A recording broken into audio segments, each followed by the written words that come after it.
Good evening, ladies and gentlemen. Thank you so much for joining us. Apologies for the hiccup a little bit earlier.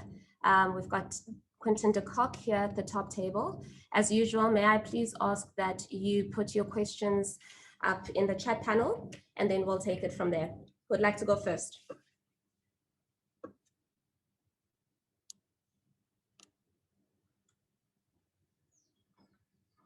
Thank you, Ken. Well, if no one else wants to go, thanks, Ipakazi. Superb knock, Quinton. Well done. Everyone knows that you're a wonderful stroke maker, and you obviously played some great shots in that innings. But that was a tricky pitch, and there were periods like you got off to a quick start this morning, and then especially that period before lunch where West Indies actually bowled quite well. You seem to be able to change gears down a bit. You just kind of played within yourself, saw the tricky period through, and then obviously capitalized later. How happy were you with the way you managed to play the situations, if you like, in that innings? Yeah, obviously got off to a nice start, and then they brought it back really well.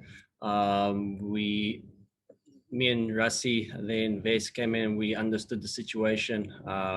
We just had to play the situation that's at hand, couldn't force it. There was a lot in the wicket, so it was just a matter about soaking up the pressure as long as we can, and then obviously capitalize when we can. So credit to the other guys also, they also chipped in where they could. Telford and then Lennox. In that order, Telford. Okay. Thanks, Ipakazi. Hello, Quinton. Very well played. Well done. Can you tell us a bit more about your friend in Afghanistan with the finger shot off? Yeah. Obviously, it's a whole bunch of us. Obviously, I'm doing Rockwood, obviously with Rockwood and the Rhino Conservation. It's a whole group of us. The one night we had a braai. Obviously, we started talking, and I said, obviously, in his finger has been shot. There was quite a limelight in our group of friends. So I said, if I get to an accolade, I'll do that just for him. So yeah, couldn't believe it happened first time, but it did, and I'm sure my phone with the boys group is going to be buzzing when I get back onto my phone. Lennox and then Tennis.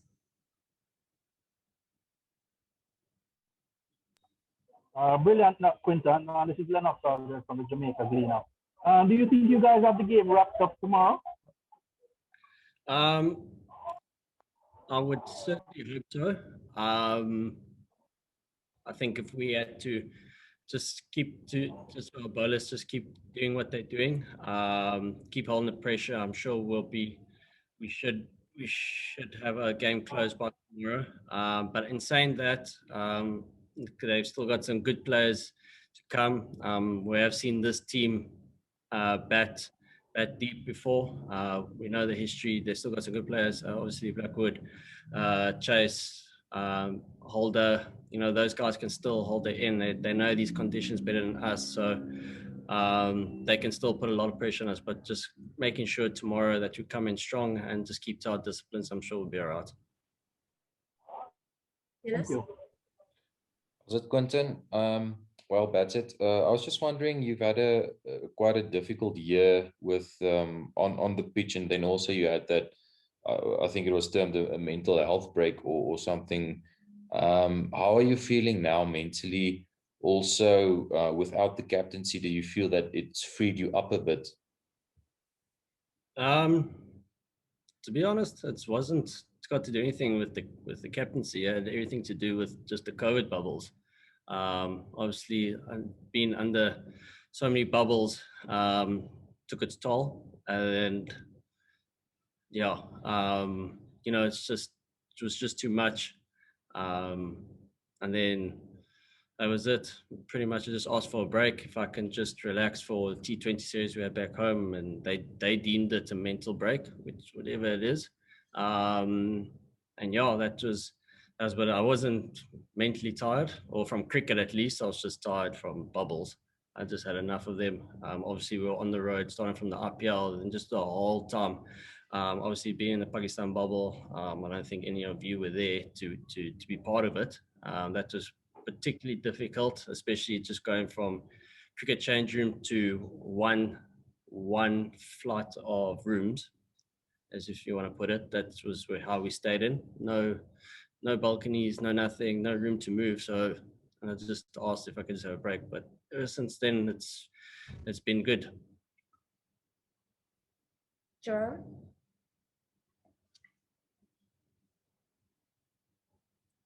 Jerome? Sorry about that. Sorry about that. Greetings, Quinton. I know that Dean is now the captain. Did losing the captaincy make you but as free as you did today? I know that you were under a little bit of pressure in terms of the previous series with your performances, and they weren't as good as you would have liked. I would have thought. Did that give you any relief in terms of not having to consider being the leader of the team? Jerome, I think he's answered that question already, but Oh, I'll let him answer it very briefly. Oh, I can ask another question then. No problem. Okay. Yeah, in terms of the surface, how difficult was it? Because the West Indies were shut out for 97. How difficult was it for you to climatize yourself? Yeah, it was difficult. It wasn't as much as up and down as it was now with the newer ball. Obviously, with the new ball now, it is getting a bit more up and down. But there was still, even in the 75th over, it was still swinging a lot. So that was still quite difficult. But it was just a matter of trying to find a way to deal with it. That was it. Obviously, there's still lots in that wicket. I think it is, if you bat right, I'm sure there'd be opportunity to score runs. So if you bowl well, there's also opportunities to take wickets. So, I think it's been a fair contest so far. Can you so? Thanks, Pokazi. Good evening, Quinton, and congratulations on the 10. How relieving was this 100 for you, considering that there was the bad run that you had against Pakistan and Sri Lanka, but in the England series in particular, you had scored the last 100 against India in 2019, and you had a few 90s where you could have converted, but you didn't. So how relieving was this 100 for you?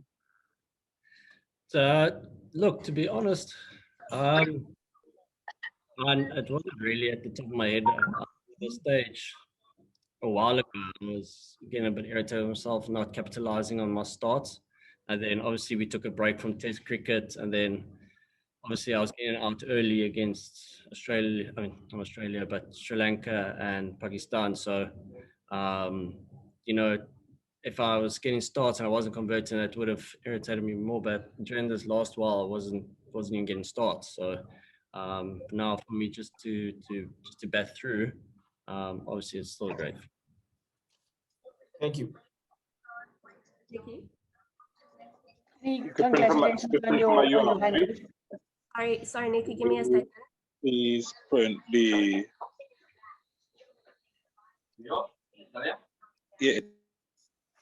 Everyone, I'd just like to remind you to please ensure that your monitors are muted, just to ensure that we have a smoothly running press conference. Sorry about that interruption, Nikki. No problem. Congratulations on your 100.